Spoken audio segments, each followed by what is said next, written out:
ಮಗು ಪಡೆಯಲು ಮೈದುನನ ಸಹಾಯ ಕೇಳಿದ ಅತ್ತಿಗೆ. ಇವಳು ಅಂಜಲಿ ಅಂತ. ಅಂಜಲಿ ತನ್ನ ಮೈದುನ ಆಕಾಶ್ನ ಹತ್ತಿರ ಹೋಗಿ, ನಿನ್ನ ಅಣ್ಣನಿಗೆ ಮಗು ಮಾಡುವಷ್ಟು ತಾಕತ್ತಿಲ್ಲ, ನೀನೇನಾದರೂ ನನಗೆ ಒಂದು ಮಗು ಕೊಡು ಅಂತ ಹೇಳಿ ಅವನೊಂದಿಗೆ ಸ್ವರ್ಗ ಸುಖ ಕಾಣುತ್ತಾಳೆ. ಕತೆ ಈಗ ಫ್ಲಾಶ್ ಬ್ಯಾಕ್ಗೆ ಹೋಗುತ್ತದೆ. ಅವರು ಆಕಾಶ್ ಹಾಗೂ ಅವನ ಹೆಂಡತಿ ಶಾಲಿನಿ ಅಂತ. ಅವರಿಗೆ ಯಶ್ ಅನ್ನುವ 1 ವರ್ಷದ ಗಂಡು ಮಗು ಇರುತ್ತದೆ ಮತ್ತು ಆಕಾಶ್ ಡಾಕ್ಟರ್ ನಿಶಾಳ ಹಾಸ್ಪಿಟಲ್ನಲ್ಲಿ ಸೆಕ್ಯೂರಿಟಿ ಕೆಲಸ ಮಾಡುತ್ತಿದ್ದು ಯಾವಾಗಲೂ ಹಣದ ಪ್ರಾಬ್ಲಮ್ ಫೇಸ್ ಮಾಡುತ್ತಿರುತ್ತಾನೆ. ಮತ್ತು ಆಕಾಶ್ನ ಅಣ್ಣ ದಿನೇಶ್ ಒಂದು ದೊಡ್ಡ ಕಂಪನಿಯಲ್ಲಿ ಅಕೌಂಟೆಂಟ್ ವರ್ಕ್ ಮಾಡುತ್ತಿದ್ದು ತುಂಬ ಕಂಜೂಸ್ ಆಗಿರುತ್ತಾನೆ. ಹಾಗೂ ದಿನೇಶ್ ಹಾಗೂ ಅಂಜಲಿಯ ಮದುವೆಯಾಗಿ 5 ವರ್ಷ ಕಳೆದರೂ ಅವರಿಗೆ ಮಕ್ಕಳೇ ಆಗಿರುವುದಿಲ್ಲ.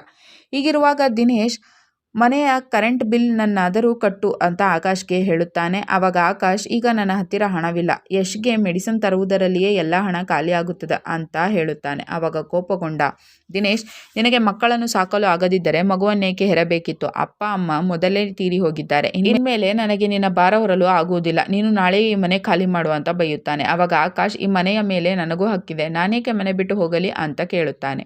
ಆವಾಗ ಅವರ ಜಗಳ ಕೇಳಿ ಶಾಲಿನಿ ಮಗುವನ್ನು ರೂಮ್ನಲ್ಲಿಯೇ ಬಿಟ್ಟು ಅವರ ಹತ್ತಿರ ಬರುತ್ತಾಳೆ. ಆವಾಗ ದಿನೇಶ್, ನಾನು ನಿನ್ನ ಮದುವೆಗೆ 5 ಲಕ್ಷ ಹಣ ಖರ್ಚು ಮಾಡಿದ್ದೇನೆ, ನನಗೆ ನಾಳೆಯೇ ಹಣ ವಾಪಸ್ ಕೊಡು, ಇಲ್ಲದಿದ್ದರೆ ಈ ಮನೆ ಖಾಲಿ ಮಾಡು ಅಂತ ಆಕಾಶ್ನನ್ನು ಮತ್ತೆ ಬೈಯುತ್ತಾನೆ. ಆವಾಗ ಶಾಲಿನಿ ಆಕಾಶ್ನನ್ನು ಸಮಾಧಾನ ಮಾಡಿ ಆಫೀಸ್ಗೆ ಕಳಿಸಿದರೆ ಅಂಜಲಿ ಯಶ್ನನ್ನು ಎತ್ತಿಕೊಂಡು ಟೆರೆಸ್ ಮೇಲೆ ಹೋಗಿ ಆಡಿಸುತ್ತಿರುತ್ತಾಳೆ.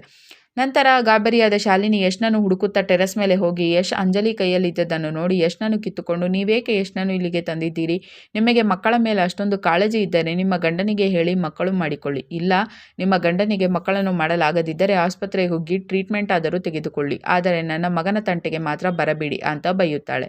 ಆವಾಗ ಅಪ್ಸೆಟ್ ಆದ ಅಂಜಲಿ ತನ್ನ ತಾಯಿಗೆ ಕಾಲ್ ಮಾಡಿ, ನನಗೆ ಹೇಗಾದರೂ ಮಾಡಿ ಒಂದು ಮಗು ಬೇಕು, ನನಗೆ ಡೈಲಿ ಶಾಲಿನಿ ಹತ್ತಿರ ಬಯಸಿಕೊಳ್ಳಲಾಗುವುದಿಲ್ಲ, ದಿನೇಶ್ ಅಂತೂ ಹಾಸ್ಪಿಟಲ್ಗೆ ಬರಲ್ಲ, ಅವರಿಗೆ ಹಣ ಬಿಟ್ಟರೆ ಬೇರೆ ಏನೂ ಕೂಡ ಕಾಣಿಸುವುದಿಲ್ಲ ಅಂತ ಅಳುತ್ತಾಳೆ. ನಂತರ ಆಕಾಶ್ ಕೆಲಸದಿಂದ ಮನೆಗೆ ಬರುತ್ತಾನೆ. ಆವಾಗ ಶಾಲಿನಿ ಯಶ್ನನ್ನು ಆಕಾಶ್ನ ಕೈಯಲ್ಲಿ ಕೊಟ್ಟು ಅಡುಗೆ ಮಾಡಲು ಹೋಗುತ್ತಾಳೆ. ನಂತರ ಆಕಾಶ್ ಯಶ್ನನ್ನು ಹೊರಗಡೆ ತೆಗೆದುಕೊಂಡು ಹೋಗುತ್ತಾನೆ. ಆವಾಗ ಅಲ್ಲಿಗೆ ಬಂದ ಅಂಜಲಿ, ನೀನು IVF ಸೆಂಟರ್ನಲ್ಲಿ ವರ್ಕ್ ಮಾಡುತ್ತೀಯಾ ತಾನೇ? ನನಗೂ IVF ಮಾಡಿಸಬೇಕಿದೆ, ಹೇಗಾದರೂ ಮಾಡಿ ನನಗೆ ಒಂದು ಮಗು ಆಗಬೇಕು ಅಷ್ಟೇ ಅಂತ ಹೇಳುತ್ತಾಳೆ. ಆವಾಗ ಆಕಾಶ್, IVFಗೆ ತುಂಬ ಹಣ ಖರ್ಚಾಗುತ್ತದೆ, ಅಣ್ಣ ಅದಕ್ಕೆ ಒಪ್ಪುವುದಿಲ್ಲ ಅಂತ ಹೇಳುತ್ತಾನೆ. ಆವಾಗ ಅಂಜಲಿ, ನೀನು ನನ್ನನ್ನು ನಿಶಾ ಅವರಿಗೆ ಮೀಟ್ ಮಾಡಿಸು, ನನಗೆ ಮಗು ಆಗೋದು ಗ್ಯಾರಂಟಿ ಅಂತ ಗೊತ್ತಾದರೆ ನಾನು ಏನು ಬೇಕಾದರೂ ಮಾಡ್ತೀನಿ ಅಂತ ಹೇಳುತ್ತಾಳೆ. ನಂತರ ಯಶ್ ಮಲಗಿದ ಮೇಲೆ ಆಕಾಶ್ ಶಾಲಿನಿ ಹತ್ತಿರ ಹೋಗಿ, ಮಗು ಹುಟ್ಟಿದಾಗಿನಿಂದ ನೀನು ನನ್ನನ್ನು ಮರೆತೇ ಬಿಟ್ಟಿದ್ದೀಯಾ ಅಂತ ಹೇಳುತ್ತಾನೆ. ಆವಾಗ ರೊಮ್ಯಾಂಟಿಕ್ ಮೂಡಿಗೆ ಜಾರಿದ ಶಾಲಿನಿ ಆಕಾಶ್ಗೆ ಸ್ವರ್ಗ ಸುಖ ತೋರಿಸುತ್ತಾಳೆ. ಮರುದಿನ ಆಕಾಶ್ ಅಂಜಲಿಯನ್ನು ನಿಶಾಗೆ ಮೀಟ್ ಮಾಡಿಸುತ್ತಾನೆ. ಆವಾಗ ನಿಶಾ ಅಂಜಲಿಯ ಚೆಕಪ್ ಮಾಡಿ, ನಿನ್ನಲ್ಲೇನೂ ದೋಷವಿಲ್ಲ ಅಂತ ಹೇಳುತ್ತಾರೆ. ಆವಾಗ ಖುಷಿಯಾದ ಅಂಜಲಿ, ನಾನು IVF ಮಾಡಿಸಬೇಕು, ಎಷ್ಟು ಹಣ ಖರ್ಚಾಗುತ್ತದೆ ಅಂತ ಕೇಳುತ್ತಾಳೆ. ಆವಾಗ ನಿಶಾ 3 ಲಕ್ಷ ಅಂತ ಹೇಳುತ್ತಾಳೆ. ಆವಾಗ ಅಂಜಲಿ, ನಾನು ದಿನೇಶ್ ಅವರನ್ನು ಕೇಳಿ ಹೇಳುತ್ತೇನೆ ಅಂತ ವಾಪಸ್ ಮನೆಗೆ ಬಂದು ಆ ವಿಷಯ ದಿನೇಶ್ಗೆ ಹೇಳುತ್ತಾಳೆ. ಆವಾಗ ಕೋಪಗೊಂಡ ದಿನೇಶ್, 3 ಲಕ್ಷ ಹಣ ಸಣ್ಣ ಅಮೌಂಟ್ ಅಲ್ಲ, ನೀನೇನು ಮಕ್ಕಳಾಗದಿದ್ದರೆ ಸಾಯುವುದಿಲ್ಲ ಅಂತ ಬೈಯುತ್ತಾನೆ.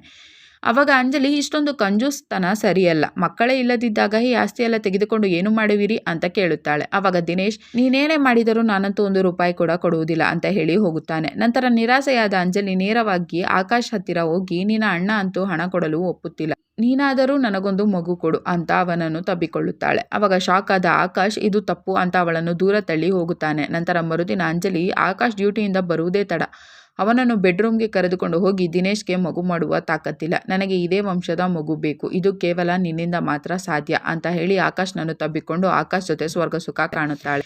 ಕತೆ ಈಗ ವಾಸ್ತವಕ್ಕೆ ಬರುತ್ತದೆ. ಆವಾಗ ಶಾಲಿನಿ ಅವರಿಬ್ಬರನ್ನು ನೋಡಿ ಶಾಕ್ ಆಗಿ ಅಂಜಲಿಯನ್ನು, ನಿನಗೆ ಮಗು ಪಡೆಯಲು ನನ್ನ ಗಂಡನೇ ಬೇಕಾಗಿದ್ದಾನೆ ಅಂತ ಕೂಗಾಡುತ್ತಾಳೆ. ಆವಾಗ ಅಲ್ಲಿಗೆ ಬಂದ ದಿನೇಶ್ ವಿಷಯ ತಿಳಿದು ಕೋಪಗೊಂಡು, ಅಂಜಲಿಗೇನು ಮಕ್ಕಳ ಹುಚ್ಚು ಹಿಡಿದಿದೆ, ಇಂತಹ ಕೆಲಸ ಮಾಡಲು ನಿನಗೆ ನಾಚಿಕೆ ಆಗಲಿಲ್ಲವೇ ಅಂತ ಆಕಾಶ್ನನ್ನು ಬೈಯುತ್ತಾನೆ. ಆವಾಗ ಶಾಲಿನಿ, ತಪ್ಪೆಲ್ಲ ಅಕ್ಕನದ್ದೇ ಇದೆ, ನಿಮಗೆ ಸ್ವಲ್ಪನಾದರೂ ಮರ್ಯಾದೆ ಇದ್ದರೆ ಇಬ್ಬರು ಹೋಗಿ ಆತ್ಮಹತ್ಯೆ ಮಾಡಿಕೊಳ್ಳಿ ಅಂತ ದಿನೇಶ್ನನ್ನು ಬೈಯುತ್ತಾಳೆ. ಆವಾಗ ದಿನೇಶ್, ನನಗೆ ನನ್ನ 5 ಲಕ್ಷ ಹಣ ನಾಳೆಯೇ ಬೇಕು, ಹಣ ಕೊಡಿ, ಇಲ್ಲವಾದರೆ ನಾಳೆಯೇ ನನ್ನ ಮನೆ ಖಾಲಿ ಮಾಡಿ ಅಂತ ಬೈಯುತ್ತಾನೆ. ಆವಾಗ ಆಕಾಶ್, ನಾಳೆಯೇ ನಾವು ಮನೆ ಖಾಲಿ ಮಾಡುತ್ತೇವೆ ಬಿಡಿ ಅಂತ ಹೇಳಿ ಹೋಗುತ್ತಾನೆ. ನಂತರ ದಿನೇಶ್, ನಿನಗೇನಾದರೂ ಹುಚ್ಚು ಹಿಡಿದಿದೆಯಾ, ಇಂತಹ ನೀಚ ಕೆಲಸ ಮಾಡಿದ್ದೀಯಲ್ಲ ಅಂತ ಅಂಜಲಿಯನ್ನು ಬೈಯುತ್ತಾನೆ. ಆವಾಗ ಅಂಜಲಿ, ನೀನು ಹಾಸ್ಪಿಟಲ್ಗೆ ತೋರಿಸಲು ಹಣ ಕೊಡದಿದ್ದರೆ ನಾನೇನು ಮಾಡಲಿ, ನಿಮಗೆ ನಿಮ್ಮ ಹಣವಷ್ಟೇ ಮುಖ್ಯವಾಗಿದೆ, ಶಾಲಿನಿ ನನಗೆ ಯಶ್ನನ್ನು ಟಚ್ ಮಾಡಲು ಕೂಡ ಬಿಡುವುದಿಲ್ಲ, ನನಗೆ ಈ ಜೀವನ ಸಾಕಾಗಿ ಹೋಗಿದೆ, ನನ್ನನ್ನು ಕೊಂದು ಬಿಡು ಅಂತ ಅಳುತ್ತಾಳೆ. ಆವಾಗ ದಿನೇಶ್ ಅವಳ ಹತ್ತಿರ ಸಾರಿ ಕೇಳಿ, ನಾನು ಆದಷ್ಟು ಬೇಗ ನಿನಗೆ IVF ಮಾಡಿಸುತ್ತೇನೆ, ಆದರೆ ಆ ಆಕಾಶ್ ಹಾಗೂ ಶಾಲಿನಿಗೆ ಸರಿಯಾಗಿ ಬುದ್ಧಿ ಕಲಿಸದೆ ಬಿಡುವುದಿಲ್ಲ ಅಂತ ಹೇಳುತ್ತಾನೆ. ಮರುದಿನ ಯಾರೋ ಮನೆಯಲ್ಲಿ ಯಾರೂ ಇಲ್ಲದಿದ್ದಾಗ ಶಾಲಿನಿ ಹಾಲಿನಲ್ಲಿ ನಿದ್ರೆಯ ಮಾತ್ರೆ ಹಾಕಿ ಯಶ್ನನ್ನು ಕದಿಯುತ್ತಾರೆ. ನಂತರ ಎಚ್ಚರವಾದ ಶಾಲಿನಿ ಯಶ್ ಕಾಣೆಯಾಗಿದ್ದನ್ನು ನೋಡಿ ಶಾಕ್ ಆಗಿ ಆಕಾಶ್ಗೆ ವಿಷಯ ತಿಳಿಸಿ ಪೊಲೀಸರಿಗೆ ಫೋನ್ ಮಾಡುತ್ತಾಳೆ. ನಂತರ ಪೊಲೀಸರು ಅಲ್ಲಿಗೆ ಬಂದಾಗ ಶಾಲಿನಿ ಅಂಜಲಿಯೇ ಯಶ್ನನ್ನು ಕದ್ದಿದ್ದಾಳೆ ಅಂತ ಹೇಳುತ್ತಾಳೆ. ಅವಾಗ ದಿನೇಶ್ ಅಂಜಲಿ ಏಕೆ ಮಗುವನ್ನು ಕದಿಯುತ್ತಾಳೆ ಅಂತ ಹೇಳುತ್ತಾನೆ. ಅವಾಗ ಪೊಲೀಸರು ಯಶ್ ಕಿಡ್ನಾಪ್ ಆದಾಗ ನೀವೆಲ್ಲಿದ್ರಿ ಅಂತ ದಿನೇಶ್ನನ್ನು ಕೇಳುತ್ತಾರೆ. ಅವಾಗ ದಿನೇಶ್ ನಾನು ಕೆಲಸದ ಮೇಲಿದ್ದೆ ಅಂತ ಹೇಳಿದರೆ ಅಂಜಲಿ ನಾನು ಮಾರ್ಕೆಟ್ಗೆ ಹೋಗಿದ್ದೆ ಅಂತ ಹೇಳುತ್ತಾಳೆ. ನಂತರ ಪೊಲೀಸರು ಆಕಾಶ್ನನ್ನು ಕೇಳಿದಾಗ ನಾನು ಡಾಕ್ಟರ್ ನಿಶಾ ಅವರ ಹತ್ರ ಸೆಕ್ಯೂರಿಟಿ ಕೆಲಸ ಮಾಡುತ್ತೇನೆ, ಅಲ್ಲೇ ಇದ್ದೆ ಅಂತ ಹೇಳುತ್ತಾನೆ. ಈ ಹಿಂದೆ ನಿಶಾ ಮೇಲೆ ಒಬ್ಬರು ಅಜ್ಜಿ ಮಗು ಕಿಡ್ನಾಪ್ ಕೇಸ್ ಆಗಿದ್ದು ಆಮೇಲೆ ಆ ಮಗುವಿನ ತಂದೆ ತಾಯಿಯ ಕೇಸನ್ನು ವಾಪಸ್ ತೆಗೆದುಕೊಂಡಿರುತ್ತಾರೆ. ಹಾಗಾಗಿ ಪೊಲೀಸರು ನಿಶಾ ಮೇಲೆ ಒಂದು ಕಣ್ಣಿಡುತ್ತಾರೆ. ನಂತರ ಶಾಲಿನಿಗೆ ಯಶ್ನ ನೆನಪು ಕಾಡುತ್ತಾ ಅಂಜಲಿಯನ್ನು ಕೊಲ್ಲಲು ಟ್ರೈ ಮಾಡುತ್ತಾಳೆ. ಆವಾಗ ದಿನೇಶ್ ಶಾಲಿನಿ ಮೇಲೆ ಕಂಪ್ಲೇಂಟ್ ಕೊಡುತ್ತಾನೆ ಅಂತ ಕೂಗಾಡುತ್ತಾನೆ.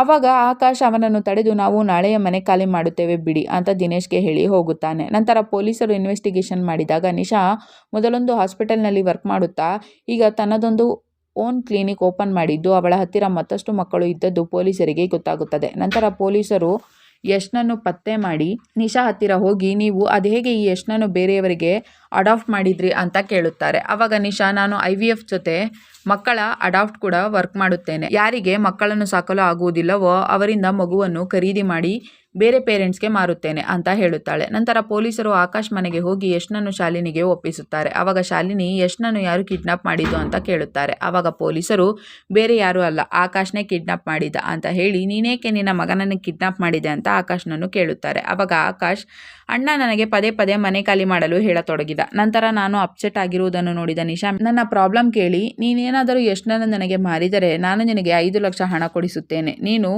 1 ವರ್ಷದಲ್ಲಿ ಮತ್ತೊಂದು ಮಗು ಮಾಡಬಹುದು, ಆದರೆ 1 ವರ್ಷದಲ್ಲಿ 5 ಲಕ್ಷ ಹಣ ಗಳಿಸಲಾರೆ ಅಂತ ಹೇಳಿದರು. ಹಾಗಾಗಿ ಹಣ ತೊಂದರೆ ಇದ್ದದಕ್ಕೆ ನಾನೇ ಯಶ್ನನ್ನು ಕಿಡ್ನಾಪ್ ಮಾಡಿದೆ ಅಂತ ಪೊಲೀಸರಿಗೆ ಹೇಳುತ್ತಾನೆ. ನಂತರ ಪೊಲೀಸರು ಆಕಾಶ್ನನ್ನು ಅರೆಸ್ಟ್ ಮಾಡುತ್ತಾರೆ. ಆವಾಗ ದಿನೇಶ್ ಆಕಾಶ್ ನನ್ನಿಂದಾಗಿಯೇ ಹೀಗೆ ಮಾಡಬೇಕಾಯಿತು ಅಂತ ಶಾಲಿನಿ ಹತ್ತಿರ ಸಾರಿ ಕೇಳುತ್ತಾನೆ. ಕತೆ ಇಲ್ಲಿಗೆ ಮುಗಿಯುತ್ತದೆ. ಈ ವಿಡಿಯೋವನ್ನು ಪೂರ್ತಿ ನೋಡಲು ಶಿಮಾರು ಟಿವಿ ಎಂಬ ಯೂಟ್ಯೂಬ್ ಚಾನೆಲ್ನಲ್ಲಿ ಗರ್ ಕಾ ಚಿರಾಗ್ ಎಂದು ಹುಡುಕಿ ನೋಡಬಹುದು.